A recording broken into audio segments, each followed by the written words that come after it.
जा रही थी। लकी भी उसकी बातें सुन रहा था। लकी देख पा रहा था कि डिंपल कितनी बदल गई थी। उतने में लकी का फोन बजा। लकी ने फोन उठाया और वो कुछ बोलता उससे पहले ही सामने से आवाज आई, बहुत हो गया लक्ष्मण, अब बस जल्दी से घर आ जाओ। यह आवाज सुनते ही लकी एक पल में उसे पहचान गया। उसके दिमाग से डिंपल के सारे ख्याल चले गए और सिर्फ उस आवाज को सुनकर ही उसकी आंखें भीग गई। लकी फोन पर उसकी माँ की आवाज पहचान गया था। मैं जल्दी आ जाऊंगा माँ, बस पढ़ाई खत्म होते ही आ जाऊंगा, लकी ने कहा। उसकी आंखें डबडबा आई थी। इससे पहले कि वो आगे और कुछ बोल पाता, उसकी माँ ने कहा, बस अब कितना पढ़ेगा, तू अब जल्दी से आ जा, मैंने तेरे लिए एक लड़की भी ढूंढ रखी है, माँ ने कहा। और ये सुनते ही लकी के होश उड़ गए। वो डिंपल के सदमे से अभी बाहर भी नहीं निकला था और उसकी माँ उसके लिए लड़की ढूंढ रही थी। माँ मैं अभी क्लास में हूँ, आपको थोड़ी देर बाद फोन करता हूँ, लकी ने आगे की बात से बचने के लिए कहा और फोन रख दिया। फिर वो क्लासरूम में आ गया। लकी तुम ठीक हो ना? साक्षी ने लकी के कंधे पर हाथ रखते हुए पूछा। उसे सच में लकी की चिंता हो रही थी। लकी ने उसकी ओर देखा और मुस्कुरा दिया।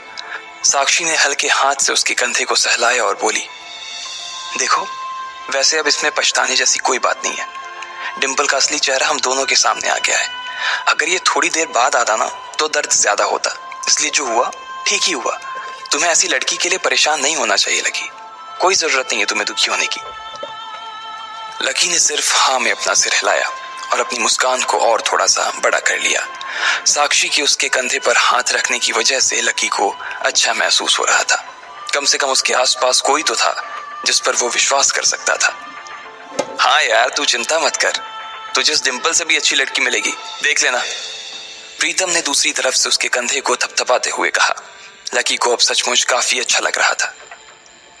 अच्छा चलो, आज हम तुम्हारे आजाद होने का ना जश्न मनाते हैं। मैं अपनी तरफ से तुम्हें ट्रीट दूंगी। कॉलेज के बाहर कहीं चलें? कैंटीन का खा खा करना मैं बोर हो गई हूँ, साक्षी ने कहा। हाँ यार कैंटीन से तो मैं भी बोर हो गया हूँ, प्रीतम ने कहा। साक्षी ने उसे घूर कर देखा और बोली, अबे तुम्हें कौन ले जा रहा है? ये सुनते ही प्रीतम को झटका सा लग गया।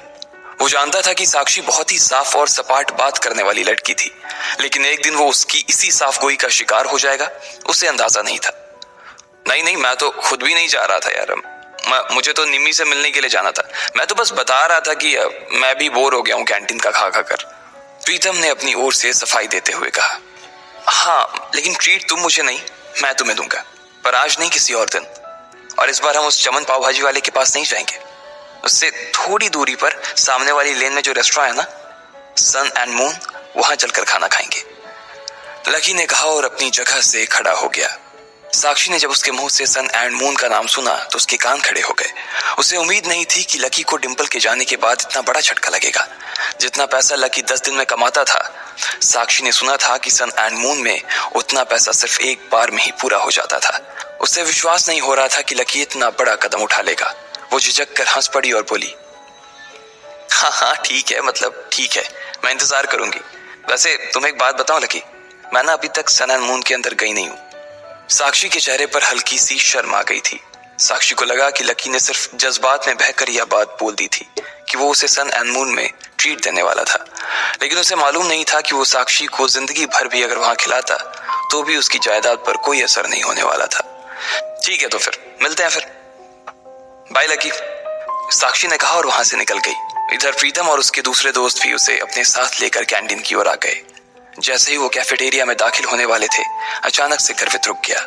उसकी आंखें उसके फोन पर गड़ी हुई थी और एक पल के लिए फोन को देखने के बाद गर्वित ने कहा, भाई साहब ये अमित ने ग्रुप चैट पर अपनी फजीयत करवा ली यार।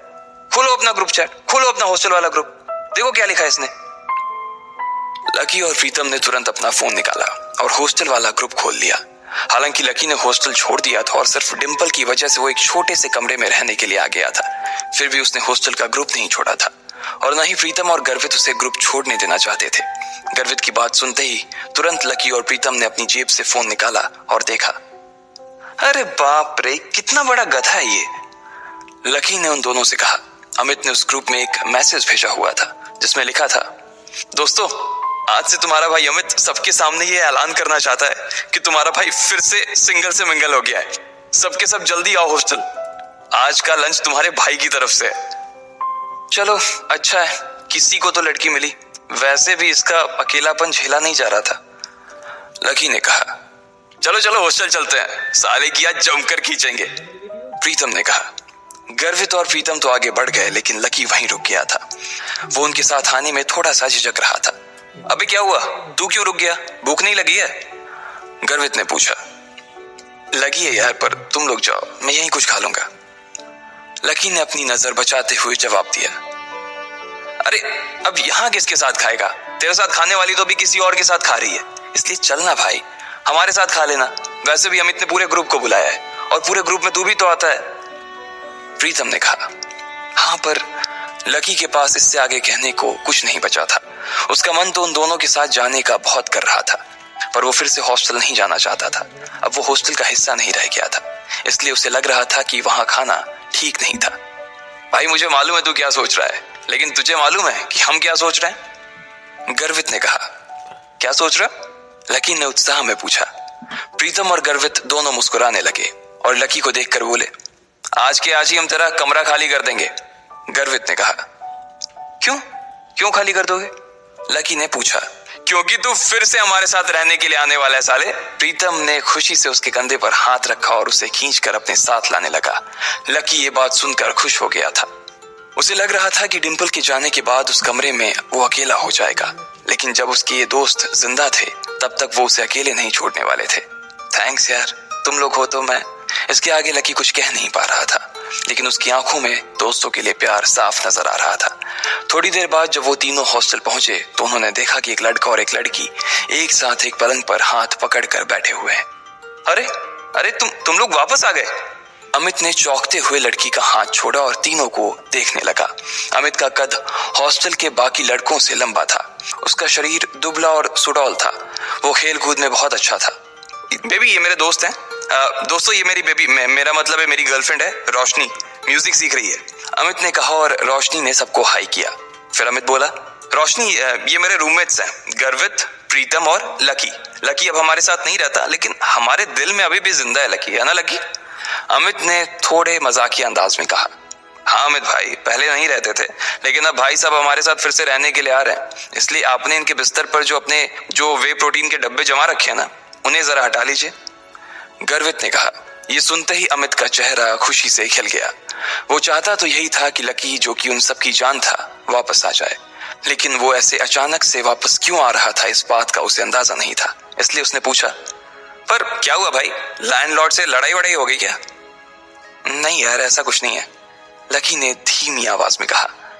प्रीतम समझ गया था कि लकी को आगे की बात करने में शर्म आ रही थी, इसलिए इससे पहले कि अमित आगे कुछ बोलता, प्रीतम ने उसका बचाव करते हुए कहा, अरे भाई लाइफ है, कभी धूप कभी छांव, चलता रहता है, तू ज्यादा सवाल मत कर यार, पलंग खाली कर यार जल्दी। प्रीतम ने कहा और रोशनी की ओर इशारा कर दिया। अमित समझ गया था कि वो उसके सामने इस बारे में कुछ बात नहीं करना चाहता था। अमित ने भी कुछ नहीं कहा और उन पांचों के बीच एक खामोशी छा गई। अमित ने उस चुप्पी को तोड़ते हुए कहा, चलो तो फिर आज रॉबिन्स कैफे पर खाना खाने के लिए चलते हैं। रोशनी की रूममेट भी आने वाली है। तुम्हें और किसी को बुलाना है? लकी तो डिंपल को बुला देना, वो भी आ जाएगी। अमित ने जैसे ही ये कहा, गर्वित और प्रीतम उसे गुस्से से देखने लगे। प्रीतम ने तो अपना सिर ही पकड़ लिया था। अमित की मोटी बुद्धि में उसके छोटे छोटे इशारे कभी नहीं घुस सकते थे। ये बात वो अच्छी तरह से समझ गया था। इधर लकी और डिंपल के बारे में सिर्फ उन तीनों को ही नहीं, बल्कि पूरे हॉस्टल को पता था। अमित को यह बात मालूम थी कि लकी डिंपल को कभी किसी अच्छी जगह खाने पर नहीं ले जा पाता था, इसलिए उसने सोचा कि उसको ये मौका भी वो अपनी तरफ से ही दे दे। अब इससे पहले कि प्रीतम लकी की घाव को ढकने की कोशिश करता, उसने खुद ही उसे कुरेदते हुए कहा, अमित मैं और डिंपल अब साथ नहीं है यार।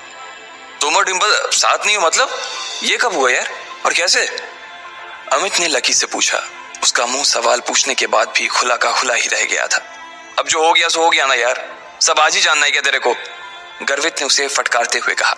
अमित समझ गया था कि इस बारे में बात करने के लिए सही मौका नहीं था। अमित हमें निकलना चाहिए यार, मेरी रूममेट्स का मैसेज आया है कि वो लोग निकल चुकी हैं। वो लोग पहले से ही बहुत भूखी हैं और अगर हमने उन्हें वेट कराया ना तो वो मुझे ग्रिल करेंगी यार। रोशनी ने कहा। हाँ अब ऐसा है तो प्रीतम जी, गर्वित जी और लकी जी, आप अपने अपने कपड़े बदलो। प्रीतम तू लकी को कुछ बढ़िया से दे देना यार, और प्लीज सब लोग जल्दी तैयार हो जाओ, हम लोग बाहर इंतजार कर रहे हैं। अमित ने कहा और रोशनी का हाथ थाम कर बाहर आ गया। इधर प्रीतम ने कमरे का दरवाजा बंद कर लिया था। अमित और रोशनी कमरे के बाहर थे, जहां अमित बार बार कमरे के दरवाजे की ओर देख रहा था। वहीं रोशनी अपने हाथ बांधे और मुंह फुलाए बरामदे के उस पार देख रही थी। जब अमित की नजर रोशनी पर पड़ी तो वो समझ गया कि कोई तो बात थी। जिस तरह से वो हाथ बांध कर खड़ी थी, उससे साफ समझ आ रहा था कि रोशनी को किसी बात पर तो गुस्सा आ रहा था। क्या हुआ बेबी, कुछ हुआ है क्या? अमित ने पूछा। नहीं कुछ नहीं यार, बस ऐसे ही, रोशनी ने कहा और अपना चेहरा दूसरी ओर घुमा लिया। बोलो ना बेबी, क्या हुआ? मेरी कोई बात बुरी लग गई क्या आपको? अमित ने फिर से पूछा। रोशनी ने एक बार के लिए उसे देखा और फिर एक गहरी सांस लेते हुए बोली, तुम्हें ऐसा नहीं लगता कि तुम्हारे ये जो रूममेट्स हैं ये बहुत ही एवरेज हैं? मतलब तुम खुद को देखो ना गर्वित की शक्ल अच्छी है, ना प्रीतम की पर्सनालिटी में कोई अपील है, और चलो लकी तो फिर भी थोड़ा बहुत अच्छा लगता है, लेकिन वो जिस तरह से रहता है, जिस तरह के कपड़े पहनता है, उससे साफ दिखता है कि उसकी जेब टाइट है। अब ऐसे लोगों को मैं अपने रूममेट्स के सामने कैसे ले जाऊंगी यार, बताओ? अमित को उसकी बात सुनकर मन ही मन काफी अजीब लगा। हम सिर्फ खाना खाने ही तो जा रहे हैं, हम कोई ब्लाइंड डेट थोड़ी सेट कर रहे हैं इनके और तुम्हारे रूममेट्स के बीच, तो तुम फिर इतना परेशान क्यों हो रही हो? तुम्हें ऐसा लग रहा है कि मेरे रूममेट बाहर इतनी दूर इतनी धूप में सिर्फ खाने के लिए आ रही हैं? अमित तुम सच में डम्ब हो। अरे उन्होंने भले ही मेरे फेस पर ये बात ना कही हो, लेकिन मैं जानती हूँ ना कि वो सिर्फ तुम्हारे रूममेट्स के लिए मिलने आ रही हैं। क्या पता किसी को कोई पसंद आ जाए तो। मैंने तुम्हारी फोटो दिखाई थी, तुम्हें देखते ही सबकी जुबान ऐसे ही लप होने लगी थी और उन्हें लगा कि तुम्हारे रूममेट्स भी तुम्हारे जैसे ही होंगे, इसलिए वो भी मुझे उन सबको भी खाने पर लाने के लिए कह रही थी। रोशनी ने चिढ़ते हुए कहा। हाँ बेबी सॉरी, मुझसे गलती हो गई, मैंने तुम्हें बताया नहीं कि मेरे रूममेट्स बायोलॉजी सेक्शन से हैं, अमित ने कहा। असल में वो था सपोर्ट कोटा से, लेकिन वहां पर जगह नहीं थी, इसलिए उसे लकी की डोरमेट्री में शिफ्ट कर दिया गया था। अब इससे मैं क्या करूं? तुम ये सब मुझे अब बता रहे हो, मैं लंच ही कैंसिल कर देती हूँ, बोल दूंगी कि अमित का ट्रेनिंग सेशन शुरू हो गया है, रोशनी ने फिर से चिढ़ते हुए कहा। अरे नहीं यार नहीं, प्लीज ऐसा मत करो, अमित ने उसके आगे हाथ जोड़ते हुए कहा। अगर ऐसा हो जाता तो प्रीतम और गर्वित उसकी नाक में दम कर देते। वो दिखता पहलवान सा था, लेकिन उसे इन दोनों से बहुत डर लगता था। तो फिर ठीक है, अब वहां इनके साथ जो कुछ होगा ना उसके लिए तुम मुझे ब्लेम मत करना प्लीज, रोशनी ने कहा। और इससे पहले कि अमित उससे आगे कुछ कह पाता, रोशनी का फोन बज उठा। हेलो, हाँ कोयल, अच्छा तुम लोग पहुंच गए? हाँ इतनी भी क्या जल्दी है यार, जब तुम मिलोगे तो खुद ही देख लेना। अच्छा तुम्हारे सिर पर चोट? अच्छा ठीक है, हम बस आ ही रहे हैं, रोशनी ने कहा और फोन रख दिया। ये कोयल वही कोयल थी जो आज सुबह ही लकी से बैंक में टकराई थी। वो रोशनी की बहुत अच्छी दोस्त थी और इन सब में सबसे अमीर। इतने में गर्वित, प्रीतम और लकी कमरे से बाहर आ गए। इधर तीन सुंदर सी बन ठन के आई हुई लड़कियां एक टेबल पर पहले से ही बैठी हुई थी। उनकी शक्ल, सूरत और कपड़े देखकर ये पता चल रहा था कि वो पैसे वाले घरों से थी। उनमें से एक लड़की का चेहरा छोटा और गोल सा था, आंखें बड़ी बड़ी और चमकीली सी थी। उन तीनों में सबसे सुंदर वही थी। कोयल, तुम्हारे सिर पर लाल सा क्या लगा हुआ है? कहीं कोई चोट वोट लगी थी क्या? एक लड़की ने कोयल से पूछा। कोयल ने तुरंत अपना फोन निकाला और फिर अपने सिर पर लगी चोट को देखने लगी और कहा, हाँ यार, आज सुबह मैं अपने पापा के साथ न्यू सिटी बैंक गई हुई थी, तो वहां पे एक गधे से टकरा गई। इतना बेवकूफ आदमी ना मैंने अपनी जिंदगी में नहीं देखा, मन तो कर रहा था उसका मुंह नोच लूं, कोयल ने कहा। अब इधर कोयल लकी को कोस रही थी, जबकि दोनों इस बात से अनजान थे कि फिर से उनका सामना होने वाला है। आखिर क्या धमाका होगा जब कोयल और लकी फिर से एक दूसरे के सामने आएंगे? क्या वो लकी की इंसल्ट करेगी, वो भी उसके दोस्तों के सामने, या फिर लकी उससे इस बार जवाब देगा? इन सारे सवालों के जवाब अगर आप जानते हैं तो कमेंट बॉक्स में कमेंट करके हमें भी बताएं, और आगे की कहानी के लिए सुनते रहें लखपति, सिर्फ पॉकेट FM पर।